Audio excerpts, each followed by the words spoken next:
Where's it? It's from Delhi? Yeah. You ordered it through the internet? Yes. No. I ordered it through the mail. I don't fucking know what you do. You could have gone to Delhi to get it. For all I fucking know. Use any excuse to get on a plane. What's that, Oscar? Sure. I need to restring it and then get the pickups working and then get the amplifier on, and we are going to make some rock music with this thing. It's going to be fantastic. It sounded like you were playing the beginning of a Drake Nicki Minaj song. You accidentally played the beginning of a Drake Nicki Minaj song, which I vaguely understand that those are both people who live on this planet, and I think that they're probably very famous. good. Yeah. La imagen por la cual vale la pena arriesgar la vida, sacrificarse hasta la muerte en los campos de batalla de todos los continentes del mundo. Live from West Berlin, it's the committee program brought to you by Cadre Cigarettes, starring Arun and Forrest, Julia Doubleday, Forrest, Lovette, Fiamma, Meli, Xhevat, Kastrati, and yours truly, Jacopo, Castelletti. We now join the show already in progress. Hi, and welcome back to the committee program. I am your host, Arun and this is another of our alternate week study content episodes. Every other episode, we have a listening section, a watching section, something where we take a primary piece of material and actually watch it together and discuss it. But actually, there is so much going on in the world, and we have been so dominated on the show by the war in Ukraine and by the elections in France that the show's own Forrest Lovette wanted to do a global news rodeo centering on things going on in some other spots. And so we are going to do that first. And here is your global news rodeo. This is the Global News Rodeo with Arun Chowdhury and Forrest Lovette. Hi, and welcome to your Global News Rodeo, a roundup of world events as curated by the show's own Forrest Lovette. Let's go. Item 1. Viva la Presidente. Recall keeps Mexican president in power. Jacobin is reporting President Andrés Manuel López Obrador, or AMLO, has won Mexico's recall election vote. In the first election recall in Mexican history, López Obrador garnered over 15 million votes, which was over 93% in favor of him remaining in office. The surprisingly strong support was more than the official vote total in the 2018 election. AMLO and his party Morena opened the door for direct democracy when they proposed a referendum in the last presidential campaign. With the decision, AMLO will be allowed to complete his 6-year term until 2024. Although, for the referendum to remain binding, the turnout threshold must be at least 40%. Given the actual turnout of just 17%, critics say the law is at risk of being a dead letter, which prevents direct democracy but lacks any legitimate legal authority. Furthermore, any attempts at electoral reform will be challenged by the country's conservative National Electoral Institute, or the INE. Look, I mean, good news so far as it goes, but we need to keep pushing. It's not enough to elect people who represent you. These days, you also have to do a lot to keep them there. And that's going to smoothly take us into Item 2, pack your bags. Khan removed his Pakistan PM. Look, I think, Forrest, the pun relies on me saying Pakistan and not Pakistan. And I'm not trying to be like somebody who aggressively says pronunciations of things correctly, but I don't want to start off on the wrong foot with a pun like that. That's kind of where I'm coming down on that, okay? Democracy Now! Is reporting that Prime Minister of Pakistan, Imran Khan, has been ousted in a no-confidence vote on Monday. The Pakistani parliament voted to remove Khan and replace him with opposition leader Shehbaz Sharif, who editorial, I will say, is a charming character who is always under clouds of investigation along with folks in his family, and they are a huge mess. The decision came last month after Khan attempted to dissolve the parliament, which the nation's Supreme Court ruled to be illegal. Khan lashed out afterwards, blaming the removal on a plot of U.S.-backed regime change. Tube Saeed, a member of the left-wing Amwai Workers' Party, provided some perspective of past removals of PM, saying it's usually been done by the military intervention, so it's a good step forward in terms of democracy in Pakistan, that this was not done through a military dictatorship or military intervention, but done through a vote of no confidence, which went through the parliament or the National Assembly itself. I will say, and I don't follow Pakistani politics like I should, but I am around some, smart, engaged folks who do. And I know that a lot of people feel like even if this wasn't directly done by the military, that it was done at the behest and of that segment of political pressure in Pakistani society, and that people do feel very strongly that there is at least if not a direct and overt push by the U.S., certainly people who they have been helping throughout the years are folks pushing for this change. And so I think you're going to see, who is a fairly popular prime minister coming up against forces that normally were able to kind of enforce these kind of regime changes. I mean, think of a place like Bolivia. I don't think people can make these kinds of things stick anymore. We saw in Kosovo, Albin Kurti, who was removed by Trump in many ways. We saw him come back much stronger in the next election. We saw in Bolivia a kind of coup get uncooed.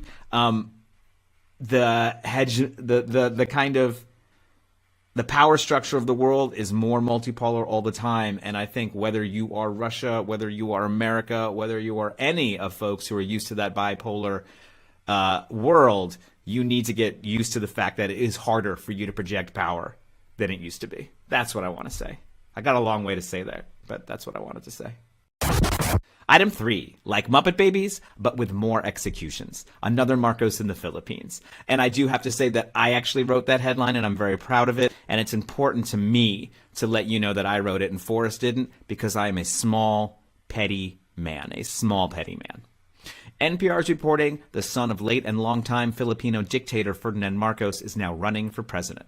64 years old, Ferdinand Bong Bong Marcos Jr. is showing a slight lead in the polls for next month's election. The emergence of yet another Marcos to the national spotlight is polarizing, energizing supporters of his father while causing opponents to worry about the nation's fragile democracy. Adding fuel to the familiar fire, the daughter of outgoing President Rodrigo Duterte, Sara Duterte, is running for vice president. Right? It's getting good, folks. If elected, Marcos Jr. will attempt to restore the legacy of the family name, and under his father's 21-year rule, the country was placed under martial law for almost a decade. That regime was blamed for 74,000 warrantless civilian arrests and over 4,000 deaths, along with suppression of free speech and the persecution of political opponents. And we can't say enough. What happens in the Philippines is America's problem forever, because we messed that place up good and forever, even at the same time as pretending that we had no imperial ambitions. The Filipino War is something, we should actually do a whole thing on this. We should get somebody on, and we should really talk about this. It is one of the most sinful chapters in American history, and it's something that we learn very, very little about. And actually, the kind of where it intersects with arms and armament and manufacturing of weapons is extremely interesting. We will do this.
Movie for a committee afternoon.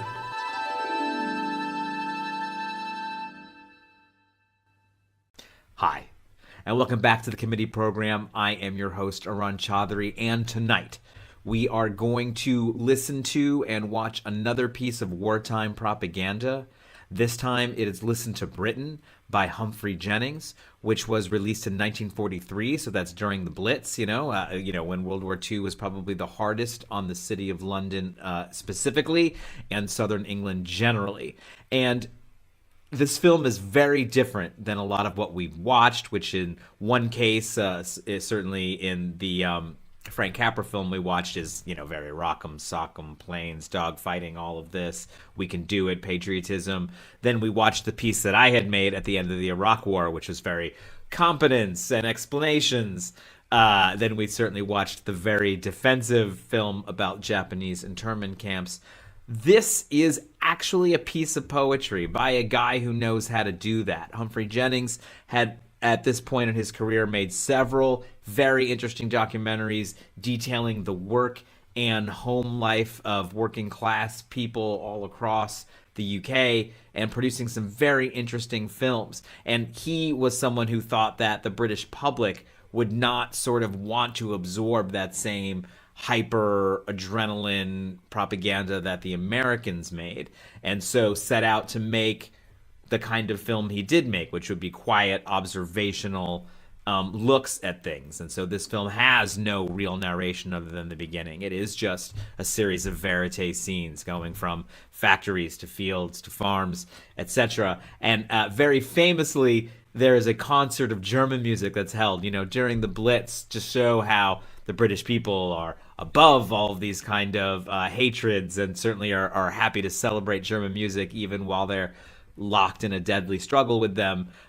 Whether or not this really speaks to the British character is certainly debatable, but whether or not it makes an interesting film is not. This is a highly observational, incredibly poetic, and just much different take on what wartime propaganda can be. So let's take a look, let's take a listen, and I will see you on the other side.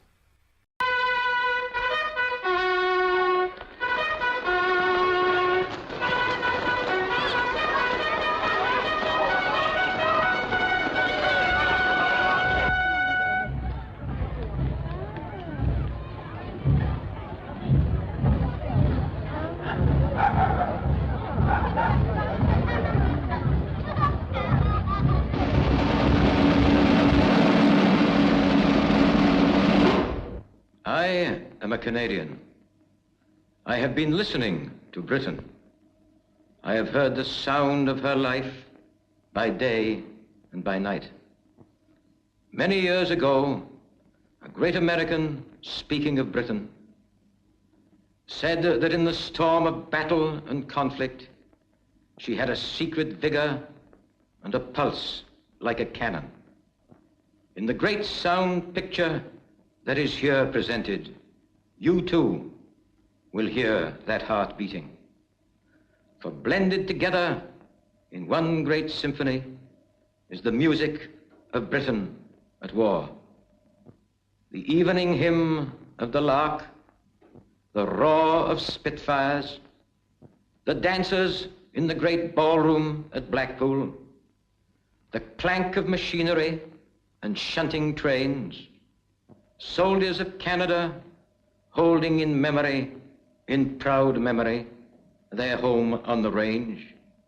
The BBC sending truth on its journey around the world.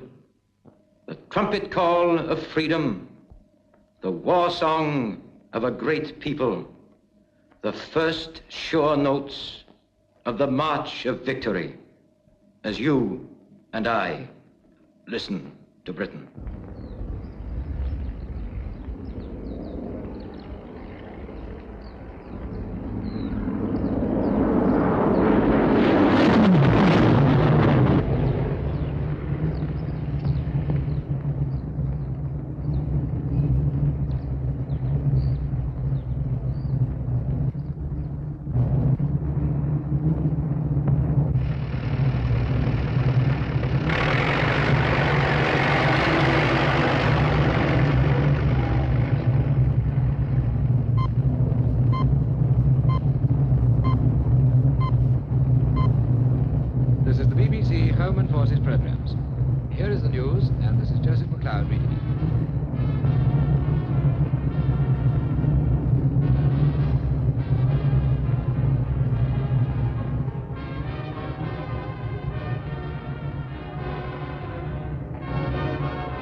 Stand at night, the other sound with a big mama doll. Say I did. Big electric lamp. He finally won her. Love is heard, a discouraging word. And the sky. Remember Tommy and the Brandon Babe? Oh, yes, do I? This was finally You had a great night. Took them all day to ditch it, didn't Yeah. you? Home, home on the range, where the deer and the antelope play, where love is heard, a discouraging word, and the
This is London Calling.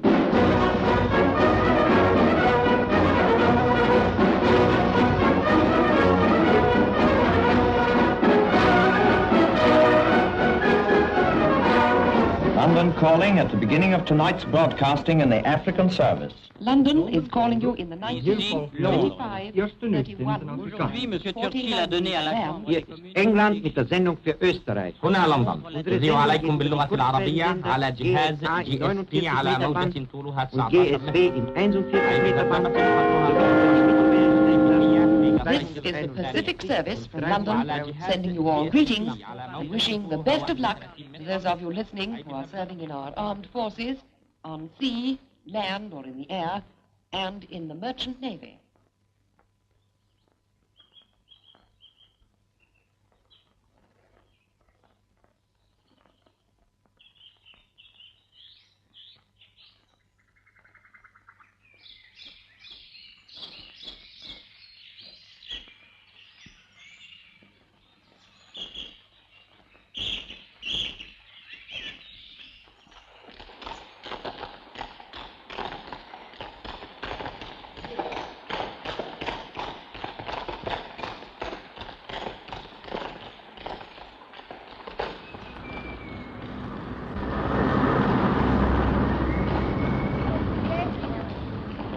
Right, press, left, press again.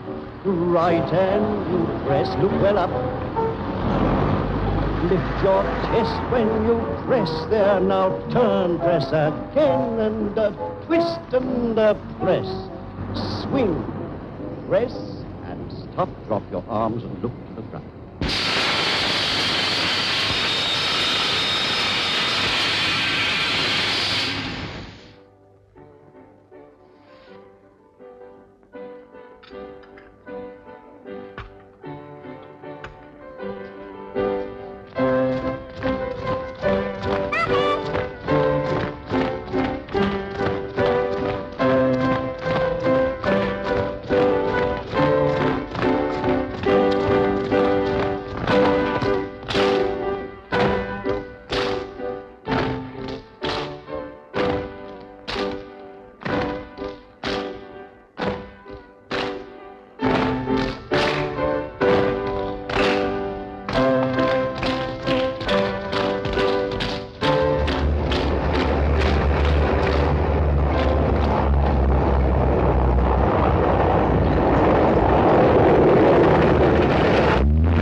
Calling all workers.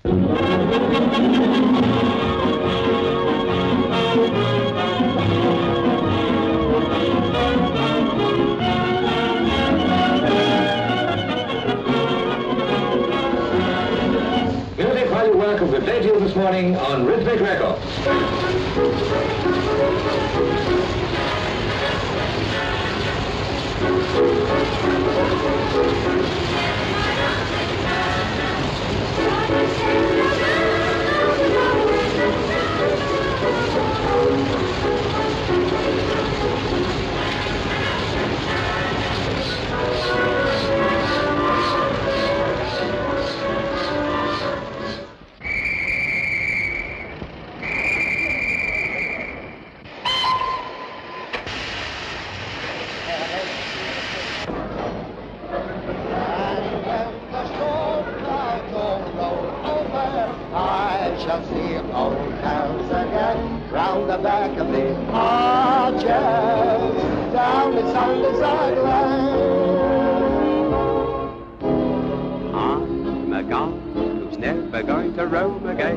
I'm in the old hometown. By and by I'll see my little home again. Then I'm going to settle down round the back of the armchair. Down this armchair, where the black of the armchair never seems to ring by. That's where I used to be as happy as a multi-millionaire. Everybody there a jolly good time. While the band alone goes by, and the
Okay, so that is 1943's Listen to Britain by Humphrey Jennings. And it's quite good and quite different, right? Like we said, it's these observational slices of life put in with only the diegetic sound, made to connect with us in an emotional way, right? We've talked often on the show about how sound and the kind of real sound and authentic sound is the actual way that we perceive things emotionally, being animals who can listen much better than we can see. I also want to say people in the Ministry of Information were extremely concerned about this film. They did not like it. They thought that it was sort of weak and all the things that you can think that somebody who's looking for more hard-nosed propaganda would think about this film. And were surprised when it was incredibly warmly received all over the country, and especially when they showed it to audiences in factories and in community centers and in these kind of situations where people were living this home front experience. They very openly wept and embraced the kind of idea of this film. And so Humphrey Jennings' supposition that this different kind of film would have a different kind of effect was definitely played out. But even then, the Ministry of Information didn't want to release this to a foreign audience without putting that weird beginning narration where it kind of explains what they're doing. And this was deemed necessary because otherwise, you can look at some of the notes people wrote about it, but they said this would be a disaster if we were to show this to our American allies. This would be a disaster if we were to show it in Canada. This would be a disaster because people would be like, what is Britain doing? What is the ambivalence about the war here? There's not a clear good guy, bad guy. There's just sort of this emotional feeling. But that's not what Humphrey Jennings is trying to do here. He's not trying to explain.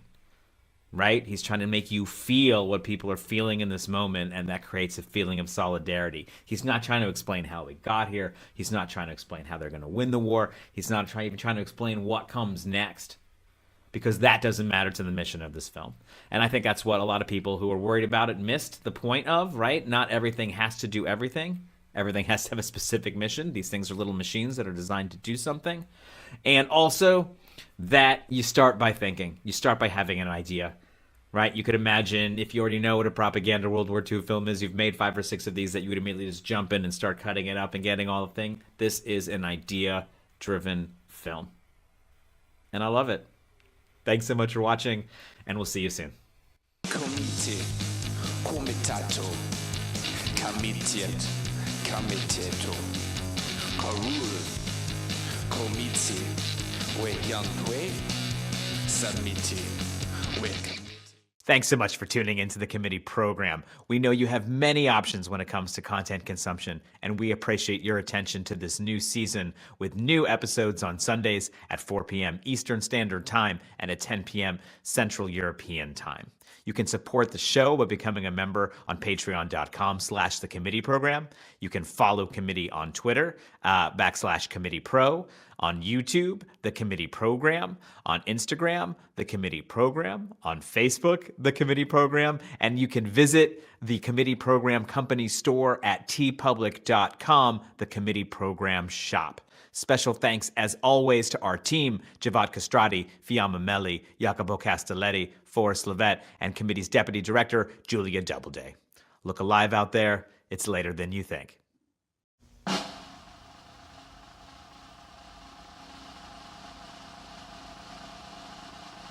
It's the end of our broadcast day. Thanks for listening.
This was the 10th program in our second series. For more global infotainment from the committee program, click on the video screen right or screen left. Please like and subscribe to the committee program on Sundays at 4 p.m. Eastern and 10 p.m. Central European Time.